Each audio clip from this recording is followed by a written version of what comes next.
नमस्कार आप सभी को। आप सबका एक बार फिर से स्वागत है हमारे YouTube चैनल पर। आज जो है हम लूसेंट का फर्स्ट इकोनॉमिक्स का जो चैप्टर है उसको हम पढ़ेंगे और उम्मीद करती हूँ कि जो मैं आज आपको पढ़ाऊँगी वो आपको अच्छे से समझ में भी आएगा। तो सबसे पहले क्वेश्चन आता है कि अर्थशास्त्र क्या है।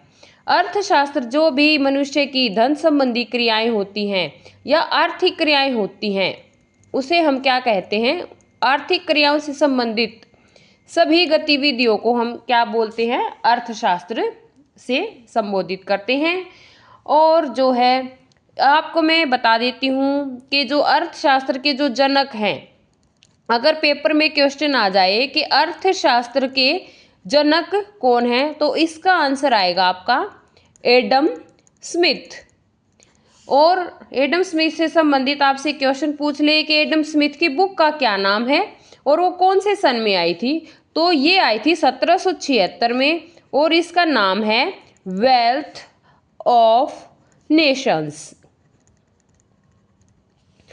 एक महत्वपूर्ण क्वेश्चन मैं आपको और बताती हूँ। अगर आपसे क्वेश्चन पूछ लिया जाए कि अर्थशास्त्र किसने लिखा तो आपको कंफ्यूज नहीं होना है। अर्थशास्त्र के जनक एडम स्मिथ हैं, लेकिन जो अर्थशास्त्र की बुक है तो वो लिखी है कौटिल्य ने।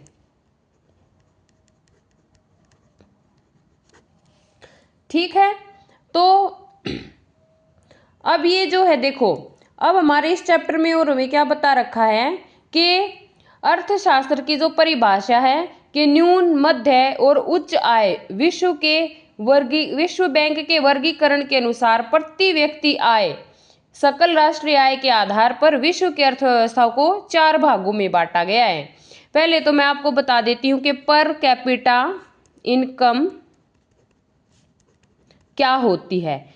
पर कैपिटा इनकम क्या होती है, आपकी जीडीपी को अगर हम किससे डिवाइड कर दे, पॉपुलेशन से, तो हमारी पर कैपिटा इनकम आ जाती है, यानी कि प्रति व्यक्ति आय।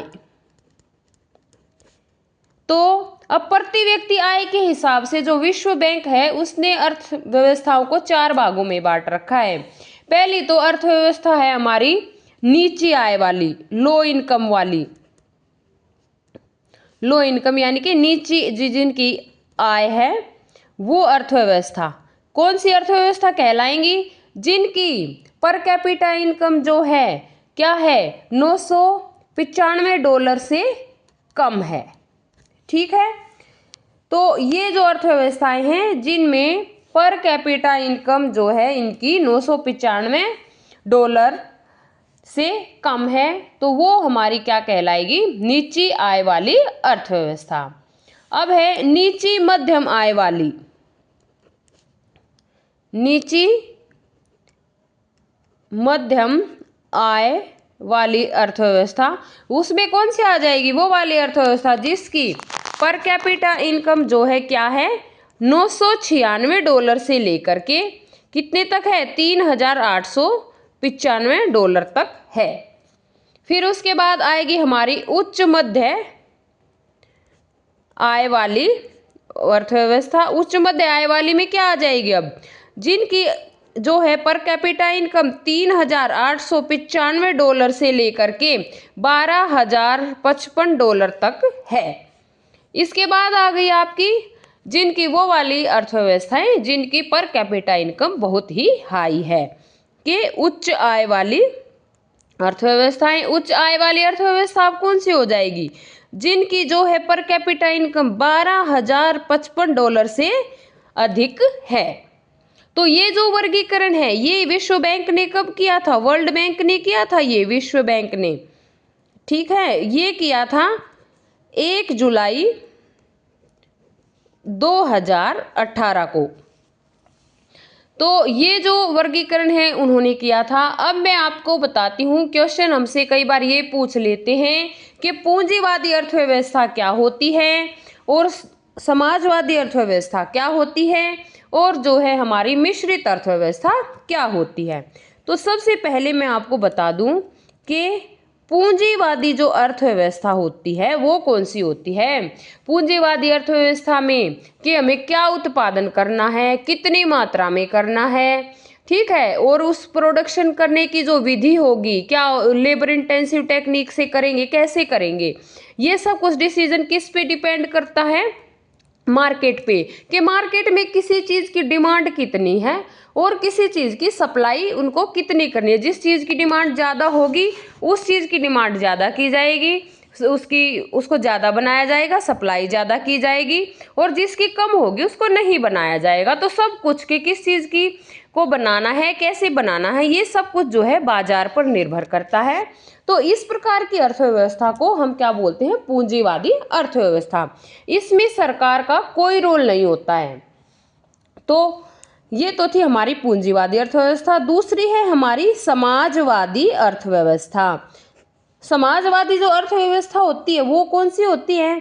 कि जिसमें सारे के सारे फैसले सरकार के द्वारा किए जाते हैं, कि किसी वस्तु का कितना उत्पादन करना है, कौन सी वस्तु का करना है, कितनी मात्रा में और कैसे करना है, कौन से वर्ग के लिए करना है, हाई इनकम वालों के लिए करना है या लो इनकम वालों के लिए, जितने भी फैसले हैं सारे के सारे कौन लेता है?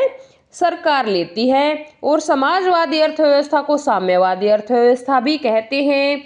केंद्रीयकृत नियोजित अर्थव्यवस्था भी इसको कहा जाता है। तीसरी प्रकार की जो हमारी अर्थव्यवस्था है वो होती है मिश्रित अर्थव्यवस्था, यानी कि जिसमें दोनों के गुण पाए जाते हैं, दोनों पूंजीवादी सरकार के अर्थव्यवस्था के भी और समाजवादी अर्थव्यवस्था के भी। मतलब कि कुछ चीज़ों का तो उत्पादन जो है किस तरीके से किया जाता है कि जिसमें मतलब बाजार की उनकी मांग के हिसाब से कि किसी वस्तु की कितनी मांग है और उसकी हम कितनी पूर्ति करेंगे, और कुछ चीज़ों का जो है प्रोडक्शन किसके, उसका निर्णय किसके द्वारा लिया जाता है? सरकार के द्वारा। देखो पूंजीवादी अर्थव्यवस्था में तो क्या होगा, अगर हम प्रोडक्शन कर रहे हैं तो सिर्फ अपने फायदे के लिए करेंगे, जिस चीज़ की डिमांड होगी हम उसी चीज़ को बनाएंगे। लेकिन लोगों का भी कल्याण करना है तो उस चीज़ के लिए कौन आगे कदम उठाता है? सरकार कदम उठाती है। तो इन दोनों के जो जब गुण मिल जाते हैं ऐसी व्यवस्था को हम क्या बोलते हैं? मिश्रित अर्थव्यवस्था। तो अब क्वेश्चन आता है कि भारतीय अर्थव्यवस्था किस प्रकार की अर्थव्यवस्था है? तो जो भारत की अर्थव्यवस्था है वो कैसी है? मिश्रित अर्थव्यवस्था है। तो एक होती है आपकी बंद अर्थव्यवस्था।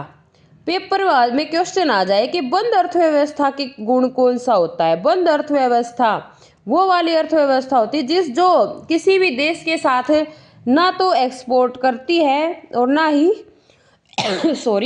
ना ही इंपोर्ट करती है। मतलब दूसरे देशों के साथ उसका कोई व्यापार नहीं होता, कोई लेना देना नहीं होता। ऐसी अर्थव्यवस्था को हम बंद अर्थव्यवस्था बोलते हैं। तो ये था हमारा लूसेंट से अर्थशास्त्र का पहला चैप्टर। मैं उम्मीद करती हूँ कि आपको ये अच्छे से समझ में आया होगा, और अगर को आपको अच्छे से समझ में आया हो तो प्लीज़ इस वीडियो को लाइक कीजिए। कमेंट में बताएं मुझे, आप बता सकते हैं कि मैं आपको और कौन सा टॉपिक करवाऊं। लूसेंट तो मैं आपको पूरी करवाऊंगी, लेकिन मैं आपसे जानना चाहती हूं कि आप और कौन से टॉपिक समझना चाहते हैं। तो मैं आपसे उम्मीद करूंगी कि आपको आज के टॉपिक अच्छे से समझ में आया होगा। हमारी वीडियो को लाइक कीजिए, चैनल को सब्सक्राइब कीजिए और वीडियो को आगे शेयर करना ना भूलें और कमेंट भी डालें। धन्यवाद।